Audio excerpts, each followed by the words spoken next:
V šolo se 1. junija vračajo učenci 4. in 5. razredov. 2 dni pozneje jim bodo sledili še učenci 6. in 7. ter 8. razredov. Dijaki pa se bodo še naprej šolali nadaljavo, je povedala ministrica za izobraževanje Simona Kustec. Od 1. junija se oddelki v osnovnih šolah in vrtcih ne bodo več delili. Bodo pa še naprej veljali splošni higienski ukrepi. Preden preidemo k osrednji tematiki današnje novinarske konference, naj vas obvestim, da je vlada Republike Slovenije danes ponovno zasedala v prostorih Gregorčičeve 25 in na današnji seji je sprejela nadaljne ukrepe sproščanja. Eden od nadaljnih ukrepov sproščanja se nanaša na odlok o spremembi odloka o začasni splošni omejitvi zbiranja ljudi, števila ljudi na javnih krajih in mestih v Republiki Sloveniji, ki določa, da bo od 1. junija naprej na javnih mestih ponovno dovoljeno zbiranje do 200 oseb.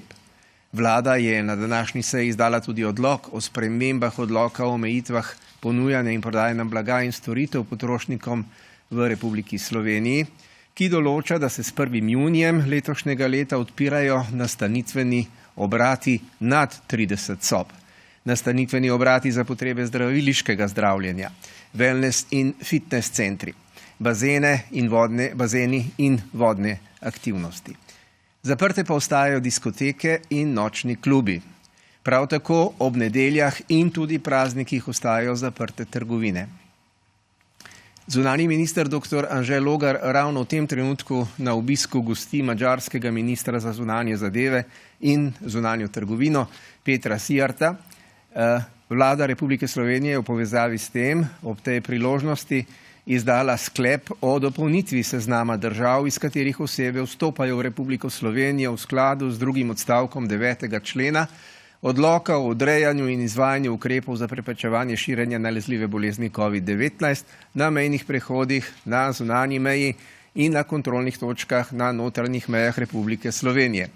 Na podlagi ugodnih epidemioloških rezultatov in dogovora med obema ministroma je na seznam dodala Republiko Madžarsko. To pomeni, da lahko brez omejitev v Slovenijo vstopajo osebe s stalnim ali začasnim prebivališčem na Madžarskem in jim karantena ne bo odrejena. Sedaj pa nazaj med šolske klopi. Z nami sta ministrica za izobraževanje, znanost in šport dr. Simona Kustec ter direktor Nacionalnega inštituta za javno zdravje dr. Milan Krek, specialist javnega zdravja. Ministrica za izobraževanje, znanost in šport bo uvodoma predstavila današnjo odločitev vlade. Ministrica, prosim. Spoštovane in spoštovani, vesela sem, da je vlada Republike Slovenije na današnji seji sprejela predlog, ki smo ga pripravili na Ministrstvu za izobraževanje, znanost in šport. To pomeni, da lahko nadaljujemo s postopki in predvsem varnim vračanjem v šole in vrtce. Prepričana sem, da je vračanje v šole eden ključnih elementov običajnega življenja. Ves čas poudarjam, da odločitve, ki jih sprejemamo, temeljijo na 2 stebrih stroke, zdravstvene in izobraževalne. In ker imamo ugodno epidemiološko sliko in pozitivne izkušnje z odpiranjem vrtcev in šol, imamo lahko tudi odgovoren, razumevajoč odnos, ki ga v zadnjih 2 tednih prvega odprtja postopnega in delnega vrtcev in šol kažejo vsi ravnateljice in ravnatelji, vzgojiteljice, vzgojitelji, učiteljice, učitelji, učenke, učenci in njihovi starši. Še enkrat, pri odločitvi, ki vam jo bom sedaj predstavila, so nas poleg navedenih ocen vodile tudi življenjske rešitve, jasni cilji in nameni.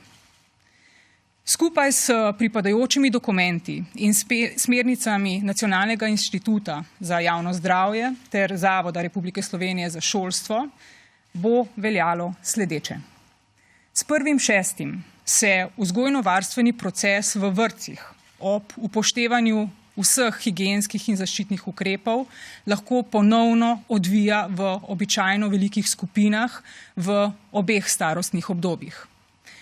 Pri tem naj zgolj spomnim, da bo s sprejetjem tako imenovanega protikoronskega zakonskega paketa 3 staršem, ki svojih otrok ne boste vključili v vrtec, ta strošek do 30.6. pokrila država. Drugič, s 1.6. se pouk v prvi triadi in v 9. razredu ponovno izvaja v obsegu običajno velikega oddelka. Naprej, s 1.6. se začne izvajati tudi pouk za 4. in 5. razrede pod enakimi pogoji, kot sem jih že navedla, se pravi v običajno velikih oddelkih.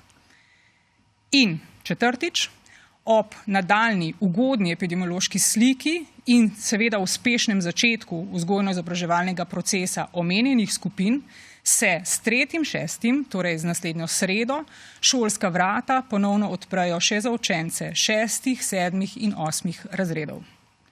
Osnovno vodilo pa seveda za vse ostaja, da tako v vrtce kot v šolo pridejo samo zdravi otroci in zaposleni. Zaradi nemotene izvedbe zaključnih izpitov in mature ter s tem povezanega spoštovanja vseh potrebnih varnostnih ukrepov, izobraževanje v srednjih šolah poteka pod dosedaj veljavnimi pogoji. Torej, nadaljavo oziroma v šolah za tiste dijake, ki jih je šola pozvala, da se vrnejo. V času poteka te tiskovne konference so ravnateljice in ravnatelji vrtcev in šol strani Ministrstva za izobraževanje, znanost in šport že prejeli okrožnico s pripadajočimi gradivi Zavoda za šolstvo in seveda Nacionalnega inštituta za javno zdravje. To je podlaga, s katero bodo svojim zaposlenim, staršem in seveda učenkam in učencem prenesli vse potrebne informacije v zvezi z delom v naslednjem tednu. Za konec pa mi dovolite le še, da vsem šolarkam in šolarjem, vzgojiteljicam in vzgojiteljem, učiteljicam, učiteljem, profesoricam, profesorjem in vsem ostalim zaposlenim, še posebej pa predstavnikom vodstev šol in vrtcev, zaželim en uspešen zaključek zadnjih tednov letošnjega neobičajnega šolskega leta. Še enkrat moja zahvala za razumevanje, za profesionalno in predvsem potrpežljivo, srčno opravljeno delo. V stalnem iskanju najboljših možnih, v danih razmerah za vse skupaj realno izvedljivih rešitev, se vam želim na tem mestu tudi opravičiti za vse morebitne nenamerno povzročene stiske, skrbi in nejasnosti, ki so se nam dogodile na teh poteh. Prosim, zdržimo skupaj do konca in potrudimo se za najboljše naših otrok in njihovega znanja. In še čisto za konec, drage maturantke in maturanti, Gaudeamus igitur. Veselite se življenja, ki je pred vami. Odgovorno, ljubeče in odločno negujte svoje znanje. Verjamemo v vas in smo ob vas in za vas. Vse dobro vam želim v teh dneh. Naj živi univerza in njene profesorice in profesori.